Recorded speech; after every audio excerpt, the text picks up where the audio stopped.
Welcome to the Real Film Nerds Podcast. Hello, everyone, and welcome to another round of the Real Film Nerds Podcast that no one likes to listen to.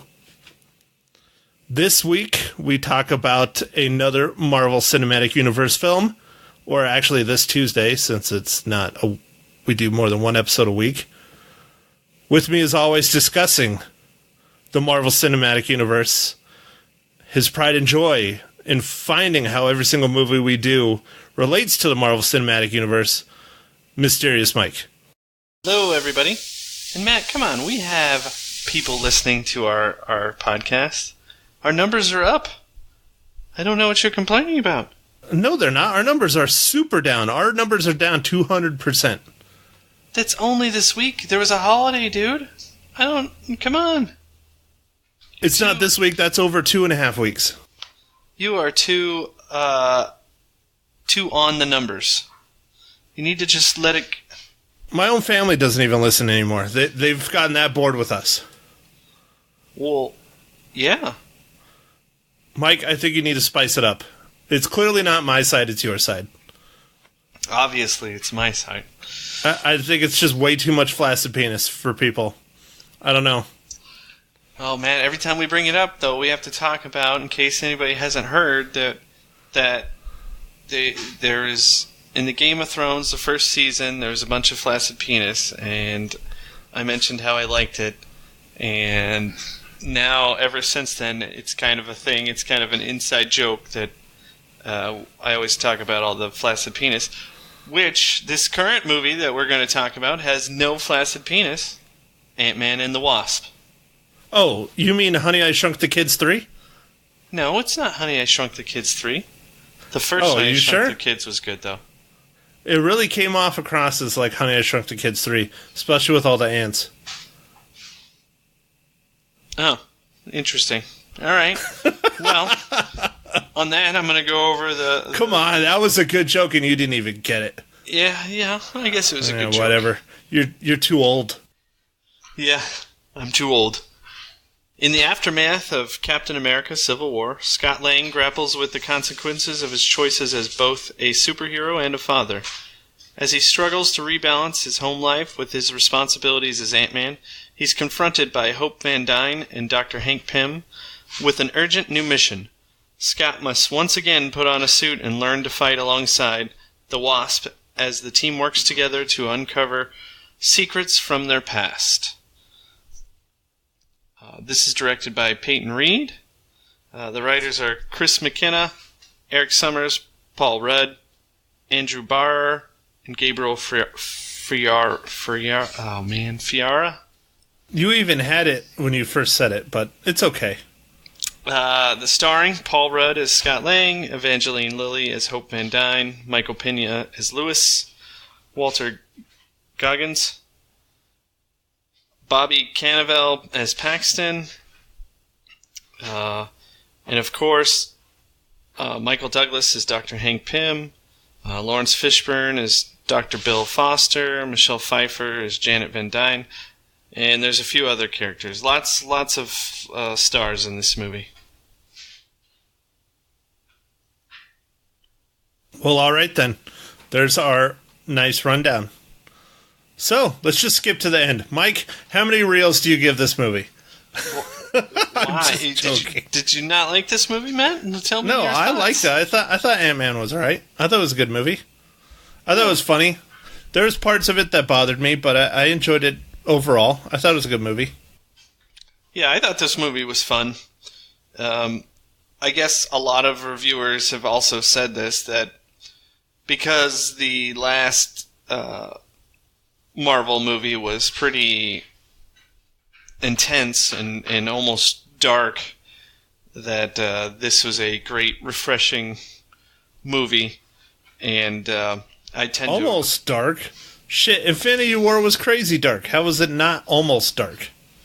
Well, yeah, okay, it was dark. So everybody dies. So this movie was kind of a breath of fresh air. It was nice to see. You know, it's kind of fun. The first Ant-Man was pretty fun. I really enjoy the Michael Pena he has these like fast talking scenes in both movies, the first one and the second one, and they're just hilarious. I enjoyed them quite a bit. I thought this really funny. I don't know. Yeah, that was probably one of the better standout parts of this film was Michael Pena's part, where he just talks really fast, and then they cut away to him imitating everyone else, but he doesn't imitate them very well at all. He just uses his regular voice, and then they're mouthing it. I love that. I think that is just hilarious. Yeah, no, I thought really it was funny in the first one, and I was glad to see it in the second one. And, I was wondering if they were going to be able to kind of have a situation where they'd do it again, and they definitely figured out something to do it again. It was awesome. Well, they had to. It was clearly one of everybody's favorite parts of the original. Yeah, so I liked this movie. I thought it was fun. It's a lighthearted, just a superhero movie, but kind of a Scott Lang as Ant-Man isn't excited to be Ant-Man. I mean, he kind of is, but he's also really wants to be a family man with his daughter, and that at times has caused him to have, conflicts of time and just what should he do. And this movie coming off of Civil War, he's been on house arrest for a little while, so he's just about to get off of it. But then, as I stated in the story, there's some stuff happens, and he has to violate his house arrest, and the rest is in the movie. Well, but he doesn't violate his house arrest, or else he would have been thrown in jail immediately, like they pointed out in the start of the film. Well, he kind of violates it, but they have... Technically, he doesn't. Yeah, they have creative ways of making sure that he doesn't get caught. I didn't read into that at all, that he doesn't want to be Ant-Man. I feel that he wants to be Ant-Man. He prefers to be Ant-Man. He has a family, and he would like to be around his daughter and things like that.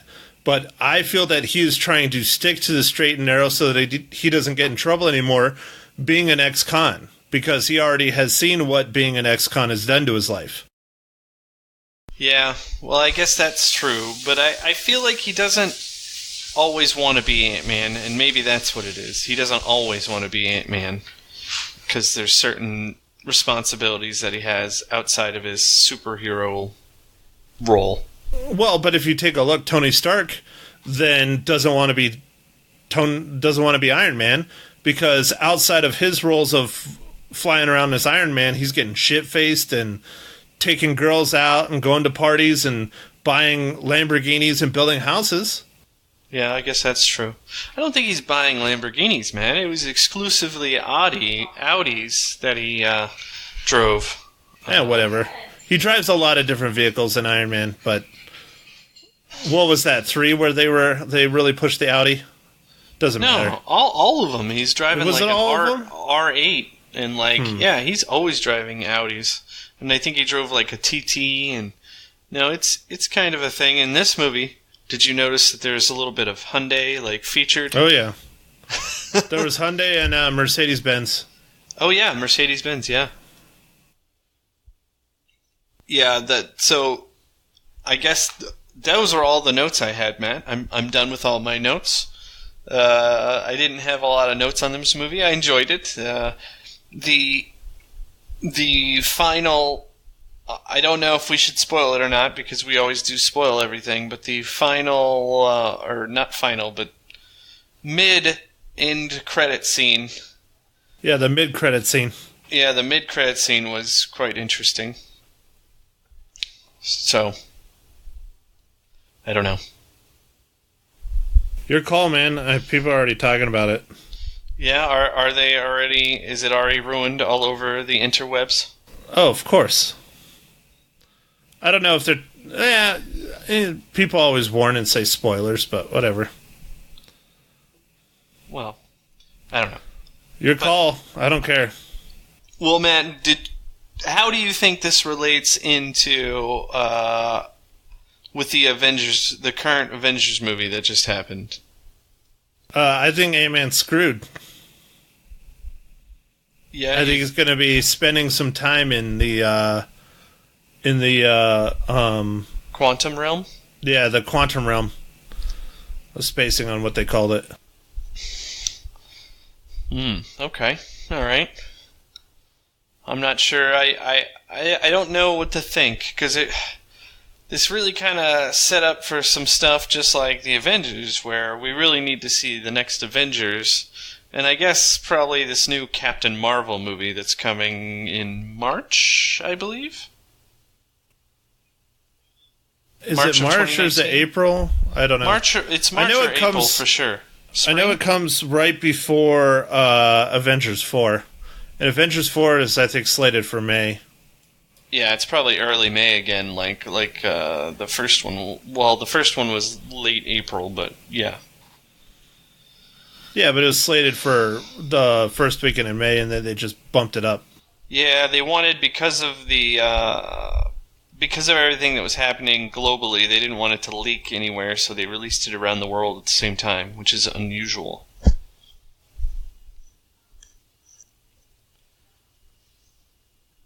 But yeah, I like this movie. I like Paul Rudd. I've liked Paul Rudd since the Alicia Silverstone movie. Oh man, I'm blanking. Clueless, yeah. He's just kind of like I don't know. He's your average American guy, I think, or at least he usually portrays himself, or he usually has roles that are like that. Yes and no. I would say he's more of a comedic than average. Just looking at the roles that he has played, he always plays kind of the funny guy with a heart.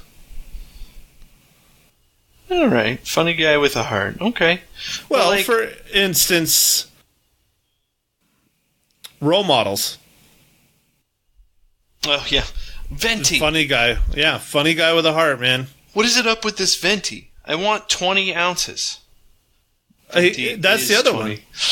Yeah, that's the other one. He does play a lot of relationship movies, like even Dinner with Schmucks. Oh, it's a relationship, but again, he's the funny, schmucks? Lovable guy. No, Dinner for Schmucks or whatever. I don't know, but yeah. And then, what's role models? Dinner for Schmucks. Oh, what's that? The 40-year-old virgin? One. What about the 40-year-old virgin? The 40-year-old virgin, he plays another dude that's going through a horrible breakup relationship, and he's obsessed with his girlfriend. Yeah, that's true. Yeah. All right. That's the dude he plays. All right, so maybe and then I Love You Man. But he's an anchor man. That's true. And he plays the man whore in Anchorman. Yeah. Or the attempted man whore. He's in I Love You Man. I Love You Man, he's getting married. Yeah, all right. So he's the fun-loving, comedic man in a relationship, I guess. What about in Forgetting Sarah Marshall?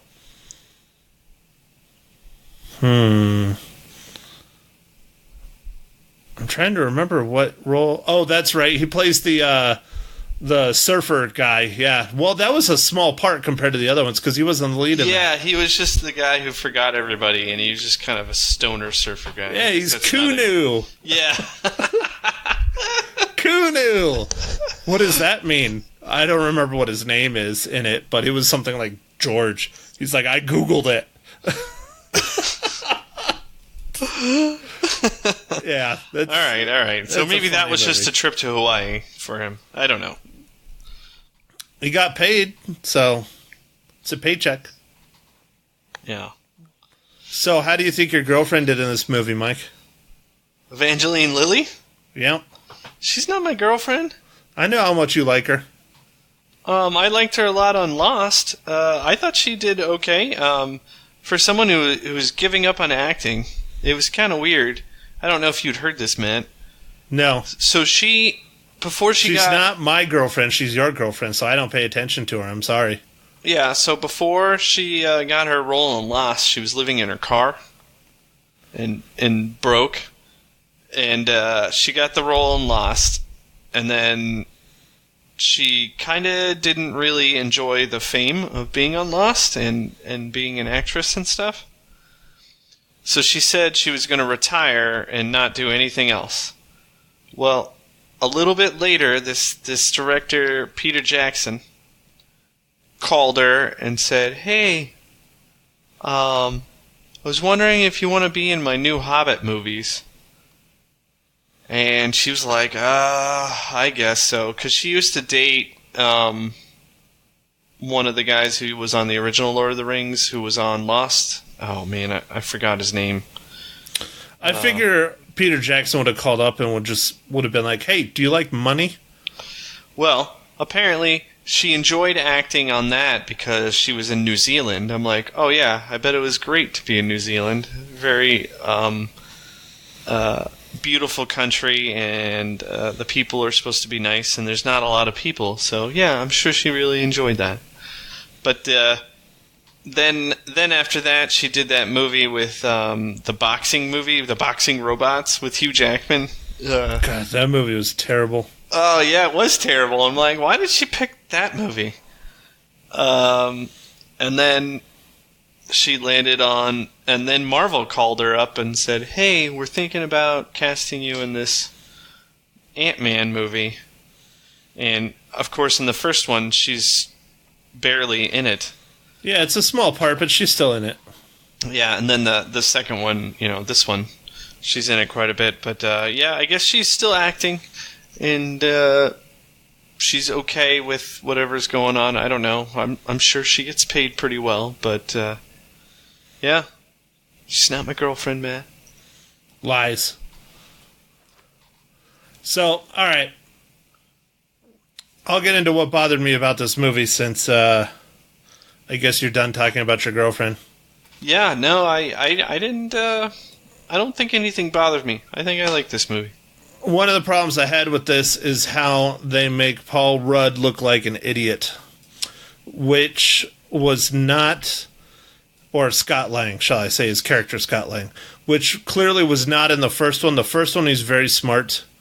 He knows what he's doing, things like that. I agree with other reviewers that he was kind of, dumbed down for this movie. It seemed like he wasn't quite as smart, and I didn't like that. I thought that was ridiculous. Well, that's interesting, Matt, because Paul Rudd was one of the writers, so do you think he wanted to do that to his character, or agree? I don't know. It?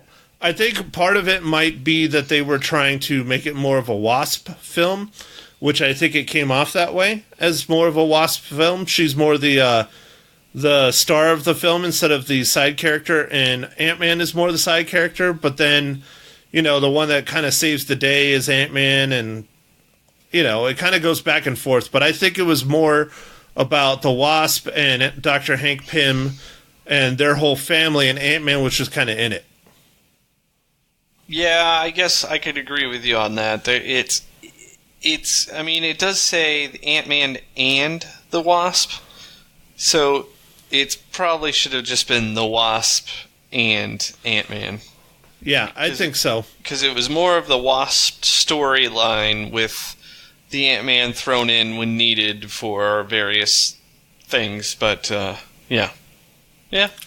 Well, even the cold opening, before the credits and everything, it's about the Pym family. It's about, yes. Hope Van Dyne hiding, and Dr. Hank Pym, and, Janet Van Dyne looking for her. So... I felt that this was more of a Wasp movie with Ant-Man thrown in than an Ant-Man movie with the Wasp thrown in. And there's nothing wrong with that. That's fine. I enjoyed it. I thought it was good. Another thing that bothered me was Ghost. I thought Ghost was a really good character. Made a pretty good, I guess you would say, villain. She doesn't really come off as a villain towards the end of the film, but she clearly is the villain for the majority of it. But I really wish they would have developed her a little bit more. Yeah, they did leave out a lot. Like, it was like a real quick, here's what's wrong with me. All right, now I'm evil, kind of. Right, and it turns out she's not evil. She's just in extreme pain, which is Right. understandable. But I think they should have explained that probably if we see her again, she probably is going to be a villain, because having that much pain for that long and all the things she's done, it's going to come up. And that's one thing that would be kind of interesting, is to see a Ghost kind of, maybe not so much another movie of Ghost, but a little bit more in depth on Ghost, on what she did when she was being abused by the government, used as an assassin and things like that. I think that would be kind of neat. But again, that could just be a longer cutscene. Right, yeah. Because she really does kind of have a fairly interesting story arc. And I just felt that she was just kind of, there. It wasn't really well developed, and she doesn't come off as the villain at the end of the movie, obviously. And then Walton Goggins' character, I mean, he's the villain of this movie, and we really didn't need him. It was kind of a waste. The thing I really was disappointed in not seeing, I guess you would say, is the puppet master for Walter Goggins. I was curious about who that is. I was really hoping they were going to introduce a major Marvel villain of some kind who is Walton Goggins' boss. But nope, they don't do that. He just gets arrested at the end of the movie. So I was kind of disappointed in that. Yeah. I would have liked to, I know it's not the same universe yet. They're still in the process of buying Sony.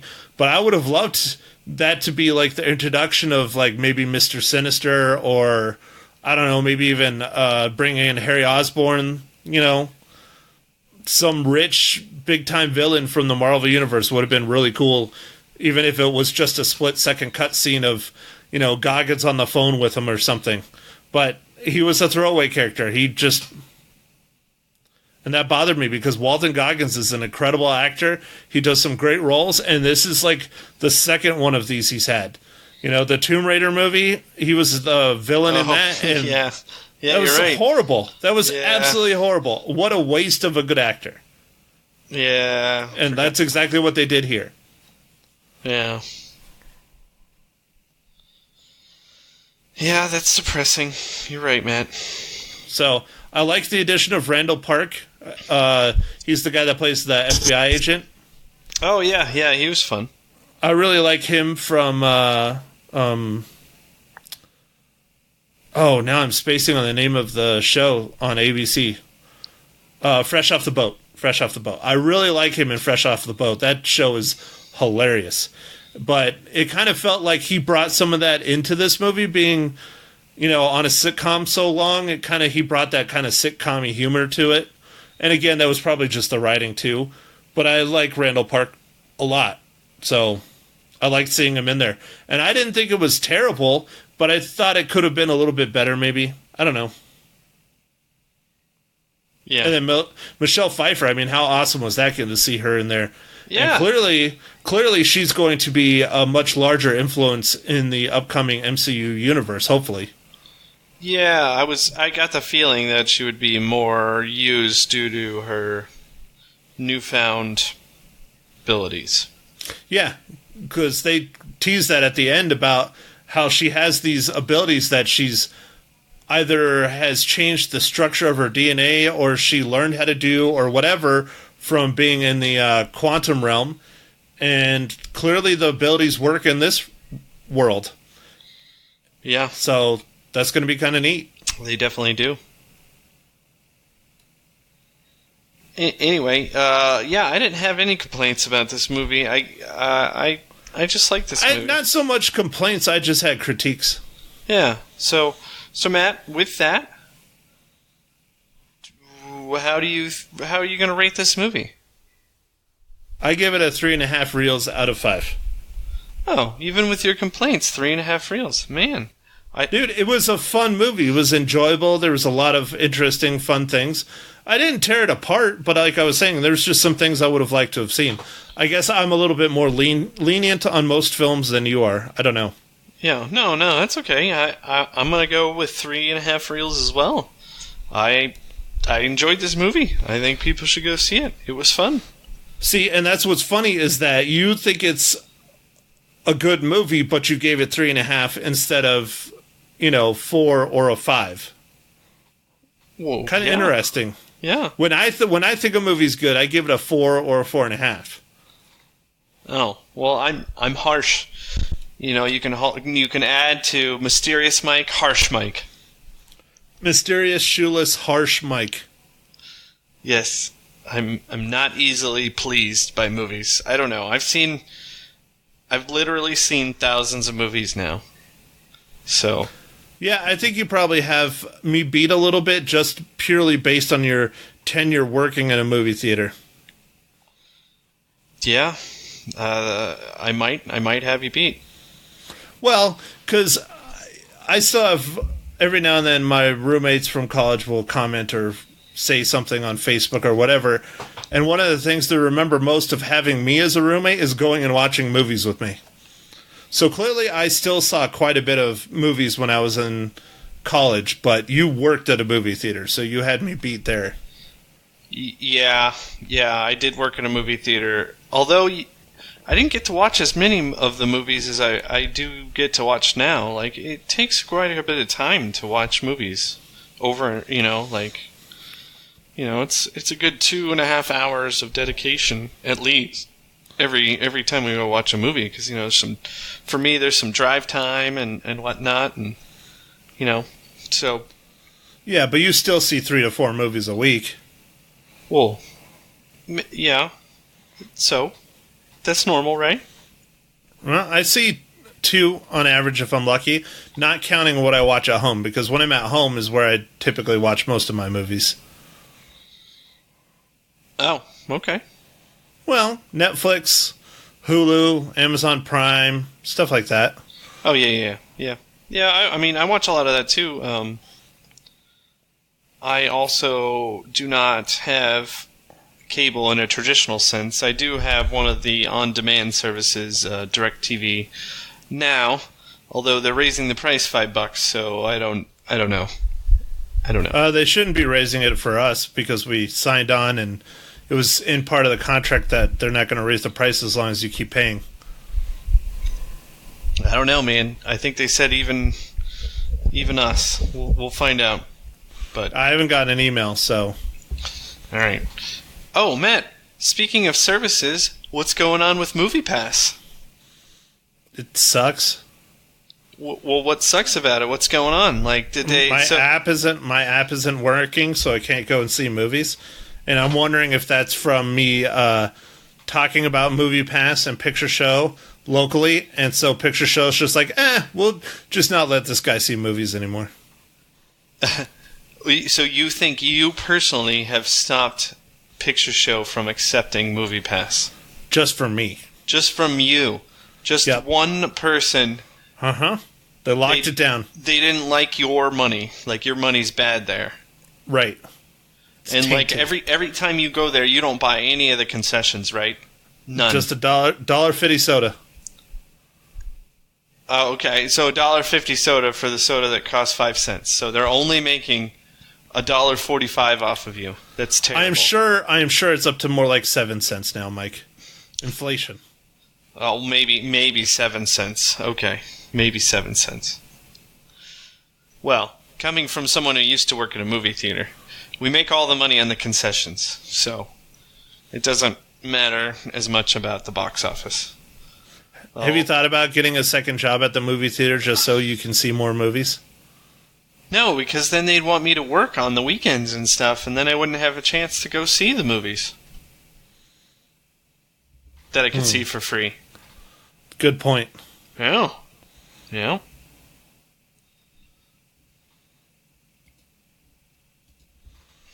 All right, well, I guess on that note, we will just end it. No MCU universe this week, obviously, because this movie is in the MCU universe. Yes. Yep. So, this one was super easy by me not having to do anything. But the next movie, man, is it difficult to find the MCU tie-in. You're going to have to tune in to see if I can do it for Won't You Be My Neighbor? That's the Mr. Rogers documentary which we will be talking about on this upcoming Thursday, July 12th? I think that's right. Yep. July 12th. Yes, because Friday the 13th is coming. Boom, boom, boom. Sweet. Oh, I hope they have a Friday the 13th marathon. I'm down for that. Oh, yeah, they might. They usually do. I think IFC is the one that's been doing it lately. Yeah. Okay. Well, anyways, on that note, anything else, Mike? No, that's it. Thanks, everybody, for listening. Thank you for listening to The Real Film Nerds. Now, don't forget to follow us on Facebook, Twitter, and Instagram at Real Film Nerds. Now, go out and catch a movie.